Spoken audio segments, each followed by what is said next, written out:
Hello everyone, Charles Watts here, the Arsenal correspondent at Goal, joining you on Monday. I hope all is well. You're having a good start to the week, and you've put the disappointment, shall we say, of Saturday's game at Everton behind you. Obviously, the disappointment of that loss has been slightly eased somewhat by what happened at Tottenham yesterday. It's kind of weird how you look at that, isn't it? It's like, is it an opportunity missed? Because if Arsenal won at Everton and then Spurs beat Man City, Arsenal would be sitting pretty even further ahead at the top of the table. So in one way, you're a little bit disappointed, but another way, it's very much a relief that, well, hopefully, that defeat at Everton didn't count for too much because City went and slipped up and Arsenal still got the same lead at the top of the Premier League than they did before the weekend. And it's another round of fixtures ticked off with Arsenal at the top of the table. So yeah, frustrating day at Everton. It was a tough day, no doubt about it. Obviously, I spoke about it in the video I recorded from Goodison Park after the game, and it was just a difficult day. It was one of those matches that I said it at the time. I just think Everton would have beaten most teams that day. It was, when you're there and you feel it, you feel the intensity, the electricity around the place. It was just a very difficult afternoon for Arsenal to cope with. They didn't play well, no doubt about it, but Everton were just on it. Their fans were just on it.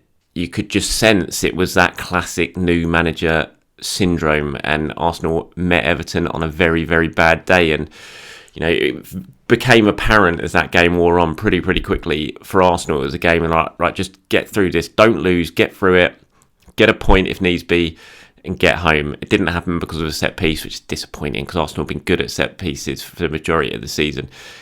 Just got caught out for that one at the weekend, and once they'd gone behind it, you just never felt like they were going to come back into it. They did have a couple of chances. Like I said, I just thought their finishing kind of summed up the performance. When they did have a couple of chances, they were really wild and wayward and didn't even test the keeper. It was just a disappointing day, a difficult day, and let's just put it behind us now and move on. And like I said, with what happened at Manchester City yesterday in that Tottenham game, it's eased the disappointment a little bit, and I'm sure the players would have felt that as well when they watched that match yesterday, saw the result. They would come in this morning to London Colney and be like, look, it was a bad day at the office, but it hasn't affected us too much because we're still 5 points clear at the top of the table with a game in hand. It's just going to be so important now. The response against Brentford is just crucial. Arsenal were very, very good in terms of how they responded to the defeat at Manchester United earlier on in the season. They need to do similar now, because if they can beat Brentford at the weekend and then go into the Manchester City game midweek, still 5 points clear with a game in hand. I mean, that is such a huge opportunity then. But if you lose to Brentford at the weekend, suddenly you've lost 3 games on a spin in all competitions. Your momentum's gone, your confidence is hit, and then you're going into that Manchester City game with everyone looking at you. So Saturday is absolutely crucial. It feels like a massive game. They're all massive games now. Every single time you wake up and watch Arsenal at the moment, they're all just massive games because of the situation they're in, and this one is but it just feels, given Man City is next, it just feels like this one's even more crucial in terms of this season as a whole. I'm finding it really stressful to watch Manchester City games yesterday. I was out. I bumped into one of you guys who watches this show. I bumped into you at a restaurant last night, and you came over and said hello, so it was good to meet you there. And the City game had just kicked off, and honestly, I can't even watch it now. Man City games, it's like just following on my phone. I'm getting more stressed watching City games than I am Arsenal games at the moment. I just feel like when City are playing, I need to just turn off the TV, turn off my phone, and just wait until full time to see what the result is, because I'm just finding it far too stressful. They weren't great yesterday. I mean, if Tottenham, fair play to them, I thought Tottenham played well. And you kind of look at that City performance, you think if City play like that at Arsenal on Wednesday, which I'm sure they won't, I'm sure they'll be better. But if they do play like that against Arsenal on Wednesday, if Arsenal can replicate the sort of form they've shown at home pretty much all season, then Arsenal have got a real good opportunity of beating City. Everyone seems to be assuming, or everyone outside of Arsenal seems to be assuming, that Man City will just win the 2 games against Arsenal in the league, and that will cut the gap at the top of the table, and that will give City the advantage. But if Arsenal play well, play the way they have been playing at home, then there's just no reason why they can't beat Manchester City next Wednesday. And if they do that, then they are in an absolutely hugely advantageous position at the top of the Premier League. So it's just a massive, massive game. But of course, we can't forget Brentford is on Saturday. That's the first game. You don't want to look too far ahead and look about Manchester City. It's all about bouncing back. They've got to do that against Brentford, who are coming into this game the most informed team in the Premier League in terms of unbeaten run. They're 9 games unbeaten. They cruised past Southampton 3-0 at the weekend. Brentford are flying, and they're going to be really difficult opponents at the weekend. Home or away, Brentford are strong. We know they've already won at the Etihad this season. And this is by no means going to be a pushover for Arsenal. They're playing, like I said, one of the most informed team, if not the most informed team in the Premier League this weekend. And Brentford are going to cause them problems. So Arsenal are going to have to be a hell of a lot better than they were at Everton if they're going to get the result this weekend. And we'll talk about that as we get closer on during the week as we head towards the game at the weekend. I think one of the big things, I mean, the comments from Mikel Arteta after the game I thought were really interesting. The whole, I love my players more now than I did before the game, before I did a week ago, a month ago, 3 months ago. I mean, that was the big sort of reaction that came from the game from Arteta. And I think it's, he's showing loyalty there. I think he's sending out a message, this is all, it was a bad day, but we're gonna bounce back. It was just almost a sort of message of unity from Arteta, I thought. And, but it's going to be interesting to see what he does against Brentford at the weekend because, that love, that loyalty, we know what that means when it comes to Arteta at the moment. We know his team, before that game against Everton at the weekend, we knew what the starting 11 was going to be unless anyone was injured. You would say the same for this weekend against Brentford. But given the performances recently, you look at a couple of players who are definitely hitting a little bit of a slump. Like Ben White's last two performances have been by far and away his worst of the season. He's been so consistent, so good, but he's definitely struggling for a bit at the moment. Gabriel Martinelli's struggling at the moment. He hasn't scored for a few games. He hasn't set up a goal for a few games. He's struggling. I thought he was pretty ineffectual against Everton. You kind of look at this love and loyalty that he talks about, but you wonder, is this the time to go against that a little bit this weekend? Is it time to shake things up? Do you bring Tomiyasu in and give Ben White a rest? Do you bring Trossard in, who I thought looked bright against Everton, and give Gabriel Martinelli a rest?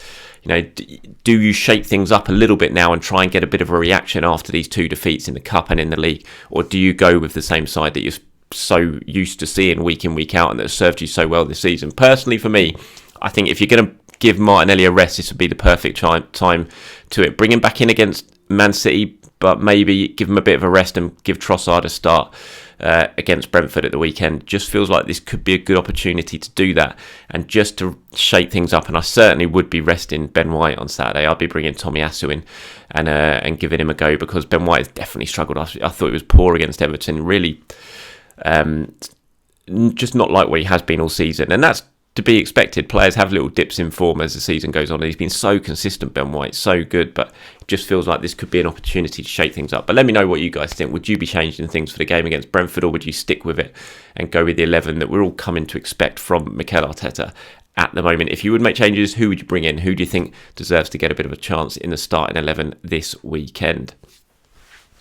Okay, big news outside of Arsenal today, which might have an impact on Arsenal. We'll never know, but probably not. But certainly big news in terms of the Premier League. Manchester City have been charged by the Premier League for numerous breaches of sort of financial rules. And it goes on for a sort of 4-year investigation that they've been running. It's always been sort of knocking around in the background.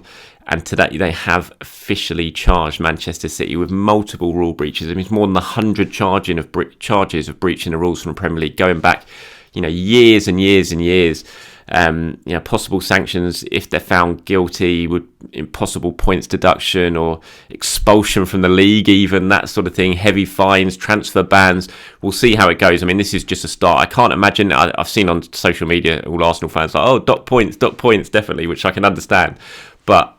Who knows how long all the lawyers are going to get involved. City with their legions of lawyers that they have. This is just a start. The fact that there's been a charge, it's going to rumble on in courts and everything for a while. I can't imagine we're going to have a resolution this season. It might be run on till next season. We'll have to wait and see. But I mean, the allegations are massive. Really, really. They're basically saying that Manchester City have been cooking their books for years and just made payments everywhere that they shouldn't have been paying.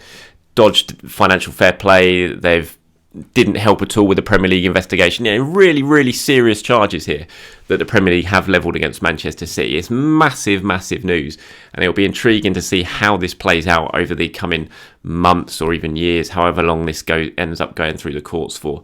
But whether it will have an impact on this season, I highly doubt it, and it's something that's just going to sort of rumble on in the background as it has been for a while. But it's certainly really, really big news in terms of the Premier League and what sort of impact it could have in the future when it comes to Manchester City. So it's one to keep an eye on, no doubt about it. In terms of Arsenal this week, it's a bit of a quiet week. Obviously, no midweek matches, so they can all just spend their time working at London Colney and trying to put put to bed what happened at the weekend against Everton at Goodison, maybe try and get a few players back. We'll wait and see if Emile Smith-Rowe can get involved again at some point this week. Be huge if he could. Disappointing, of course, that he's picked up this injury so soon after coming back from his long-term injury. Arsenal continuing to say that it is precaution, that it's nothing to do with the original injury, which hopefully is true, and there's nothing being sort of covered up there. You never know when it comes to football clubs, but hopefully it's true. Because an Emile Smith-Rowe just makes Arsenal so much stronger. A fit Emile Smith-Rowe makes Arsenal so much stronger. It would have been great to have him on the bench against Everton at the weekend to bring on to change things if needs be. And hopefully can get back fitter than he has been. It doesn't look like there was any other injuries picked up against Everton, which is a boost. It's just, I think, all the big questions going up to that match of the weekend against Everton is, what do you do team selection wise? As I spoke about earlier on in this video, is it the time to make a change? Shake things up a little bit. I've seen a lot of really unfair criticism levelled at Jorginho since the game at the weekend. Agent Jorginho, a lot of Chelsea fans are saying he came on in the 59th minute, Everton score in the 60th minute, which I don't think you can blame him for, because it was from a set piece. Maybe Arsenal hadn't reorganised properly from Thomas Partey going off injured, because Partey is so important to defending corners because he's so good in the air and he often wins headers. Maybe they hadn't reorganised properly, and that's why Tarkowski ended up being isolated with Martin Odegaard. But I don't think you can blame Jorginho for that, or what happened in the remaining 60 minutes. He was fairly neat and tidy, passed the ball as you would expect. But I think you're pushing it if you're criticising Jorginho for having any sort of impact or negative impact on that game at the weekend. So we'll see what Arteta does anyway. But as I said earlier on this video, please do let me know what you guys think in the comments below in terms of what he should be doing for that match against Brentford. Would you be making changes, or do you think it is still the right time to stick with the 11 that we've seen so far and to give them another chance at the weekend against Brentford? Thank you for watching, everyone. Have a great start to your week wherever you're watching this around the world, and I'll be back as we get closer to the weekend's game. We'll be back previewing that Brentford game and anything else that happens before that, so keep your eyes peeled for all the usual stuff from me. Have a great day. I'll speak to you soon.